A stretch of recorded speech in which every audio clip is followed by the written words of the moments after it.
Почна грејната сезона, натежнаа маглите од смог.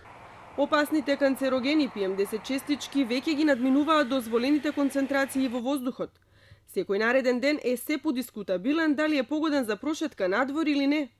Физичката активност за време на грејната сезона може да ја промаши целта, па во трката по здрав живот граѓаните да се соочат со здравствен проблем. Широко отворените прозорци наеднаш се херметички затворени. Граѓаните се плашат да ги проветруваат просториите, зашто наместо свеж воздух ќе вдишат од опасната прашина. Веќе се жалат на смрдеа. Бидејќи живеам во Волково, од згора се гледа како е во смог Скопје, од згора го гледам цело Скопје. Поготово Лисич аеродром, тоа е страшно, не се бале кој ќе се гледа. Рано е за грејење секаде, али сепак е све магла од Сабајле. Имам некоја викендица во Катланово и 80% сум таму, нарочито ради загадениот воздух, но секој не може од Скопје да испадне. И јас кога сум во Скопје не отварам пенџери, не отварам тераса, не отварам кога знам дека многу е загадено надвор. Државата е таа што може да преземи радикални чекори по секој поглед. А самото ние што го дишиме, неизвестен начин може да се помириме со судбината. А да не биде така, ќе оставиме на самата држава да си преземи соодветни мерки по секој поглед. Почнаа да ги прекројуваат и домашните буџети. Размислуваат дали можат да си дозволат некои од апаратите за прочистување на воздухот што може да се најде на пазарот по прифатлива цена. Загрижени се велат постојано, но сега уште повеќе откако сите мерни станици полека почнаа да покажуваат зголемување на индексот на загадување. Тетово повторно испливува на врвот на оваа непопуларна скала.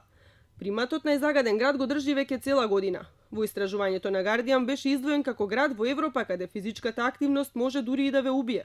Лекарите потврдуваат и алармираат, но освен очигледната загриженост кај граѓаните, други ефекти најчесто не успеваат да издействуваат. Институциите прават срамежливи чекори напред во справувањето со проблемот. Нашите статистички податоци не соодветствуваат со она што се бара. Се бара на дневно ниво број на заболени, се бара на дневно ниво со акутни заболувања, се бара на годишно ниво со хронични заболувања, за да може да се дојде до оние точни бројки кои се потребни за градење на стратегии и градење на политики како да се справиме со, зборувам за здравствениот сектор, како да се справиме со аерозагадување. Најчесто се сведува на препораки. Лекарите ги советуваат хронично болните да бидат внимателни во периодот што следува. Се повикуваат на студии со сериозни предупредувачки тонови, кои укажуваат на директната поврзаност на белодробни и малигни болести со загадувањето. Не побијам факт и тоа дека секоја година во периодот кога расте индексот на загадување, растат и респираторните проблеми кај децата. Мислам дека не постојат и деца кои што не знаат што означуваат PM10 честичките и колку се штетни за нашето белодробие, вклучително и за возрастните.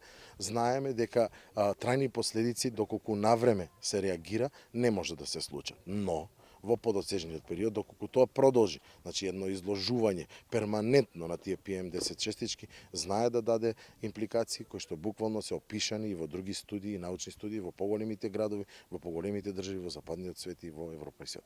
Детските пулмолози вина им припишуваат и на вирусите, кои исто така се актуелни во овој период, но не негираат ниту дека загадувањето придонесува за влошување на здравјето кај децата.